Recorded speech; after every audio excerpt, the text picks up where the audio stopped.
Haja ya nidhamu hapa, hoja ya nidhamu. Kwa Senator Cheragei. Mr. Speaker, sir, again standing order 98 and our standing orders. The Senator of Mombasa is a senior member in this House. He knows that if you want to discuss an individual, you bring a substantive motion. Why is he? Mr. Speaker, can you protect me? Mr. Speaker, can you protect me? Mr. Speaker, can I be heard? I've been listening. Mr. Speaker. Order, Senator Onyonga, order. Let him execute his point of order. Correct. If you have a contrary opinion, I can give you. Mr. Speaker, the good member, and I don't mind the noises and echoing. I think my brothers have missed demonstration. They will go back soon. Mr. Speaker,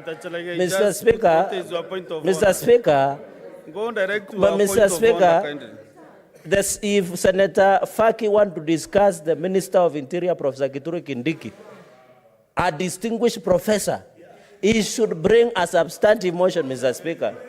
He cannot be mentioning people's names. The other time we tried to mention some individual names of leaders, it is our other side who told me, Mr. Speaker, to bring a substantive motion.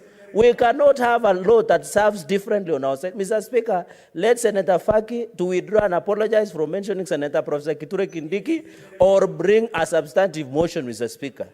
Mr. Speaker, can you protect me from Senator Onyonga?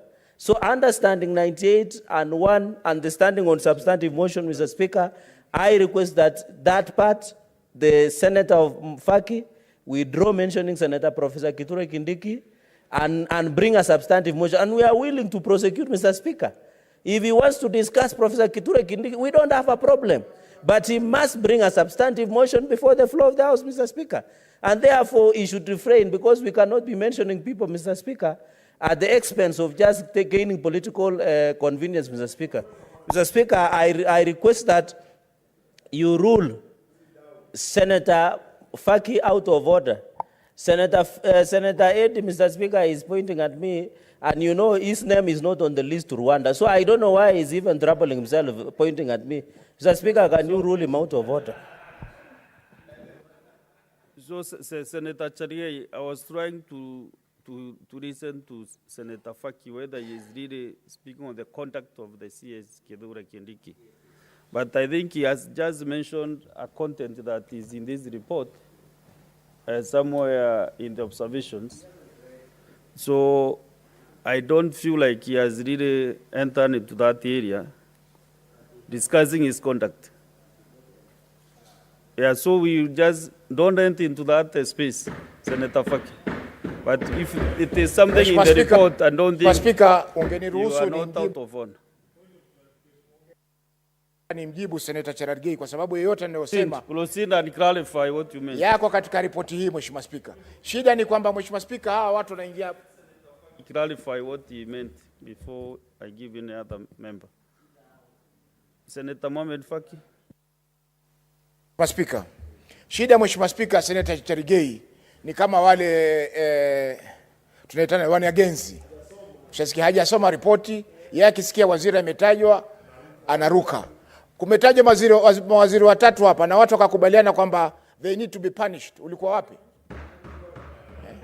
Mawaziri watatu wametajwa leo hapa katika bunge hili. Na kiongozi wa wengi yuko pale na atakwambia kwamba na speaker akasema kwamba waadhibiwe. Wajua saa nyingine Cheragei, leo ni Jumatano. Jumatano, ngoja Mheshimiwa Speaker. Jumatano iliyokwisha Mheshimiwa Speaker, Cheragei alifukuzwa hapa asubuhi. Kwa hivyo kama ataka kufukuzwa tena, naendelee kuninterrupt Mheshimiwa Speaker. Tunasema Mheshimiwa Speaker. Senator Sifuna, what is it?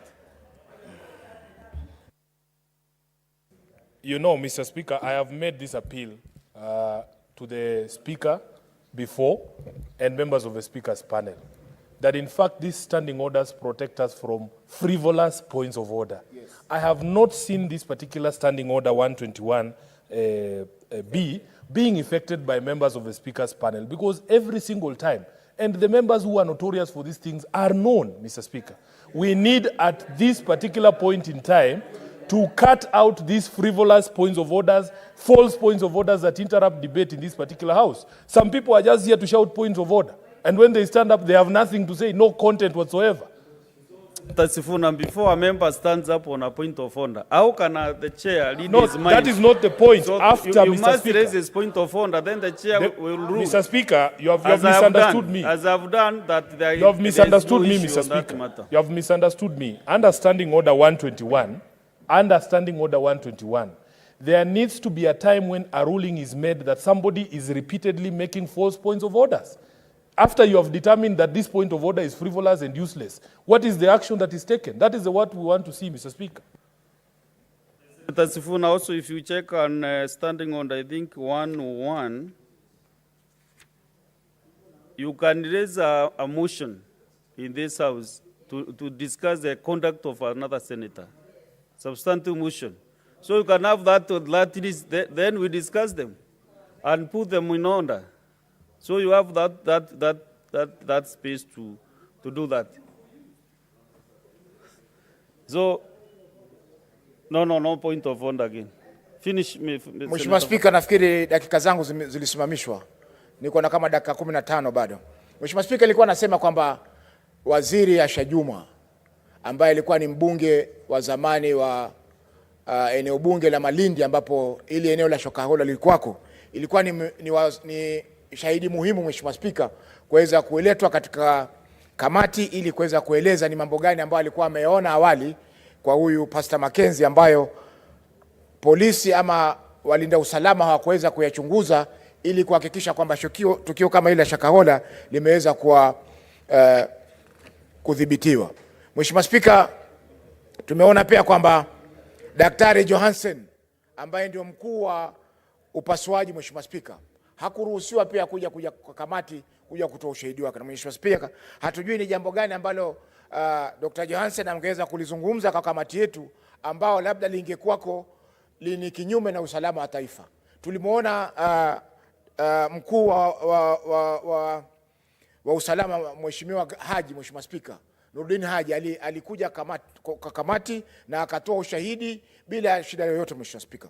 Kwa hivyo tunasema, Mheshimiwa Spika, kwamba katika kuzuiliwa kwa kamati hii kufanya uchunguzi wake kikamilifu, ilikuwa kwa Mheshimiwa Spika ni makosa kwa waziri wa usalama wa ndani kuzuia mashahidi kuja kutoa ushahidi katika kamati yetu. Mheshimiwa Spika, mwisho ni kwamba tulipata fursa pia ya kwenda kwa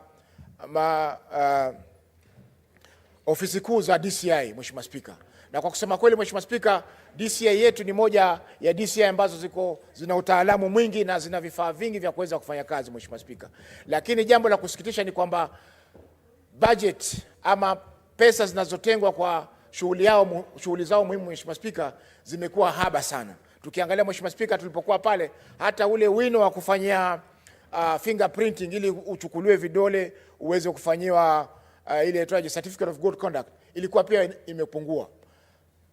Mikataba mingi ambayo wamefanya na mashirika ambayo yanaleta vile vifaa vyao, kwa mfano zile maabara ambayo yanatumika kuchunguza mambo mengi pale katika, Mheshimiwa Spika, zimekwisha na pesa hazijalipwa. Kwa hiyo, Mheshimiwa Spika, ipo haja ya serikali, kwa sababu DCI inafanya uchunguzi wa masuala ya jinai, masuala ya uhalifu. Mheshimiwa Spika, ni shirika muhimu katika nchi yetu, kwa hivyo lazima liweze kupata pesa za kutosha ili ziweze kuzuia maafa kama haya Shokahola na maafa mengine ambayo yanaweza kutokea katika nchi yetu ya Kenya, Mheshimiwa Spika. Kwa hiyo, Mheshimiwa Spika, naunga mkono ripoti hii na ningependa kwamba Senate iweze kuikubali na yale zile taasisi ambazo zimeombwa zifanyie kazi, ziweze kuifanyia kazi. Tuone kwamba dini ambazo ama mashirika ya kidini ambayo yana tashwishi na yanafanya mambo kinyume na sheria na kinyume na maadili na vile vile pia kinyume na vitabu vya Mwenyezi Mungu zimeweza kusimamishwa ili wananchi waweze kuishi kwa usalama. Asante sana, Mheshimiwa Spika, kwa kunipa fursa hii. Thank you. Next is Majority Leader and Kericho Senator.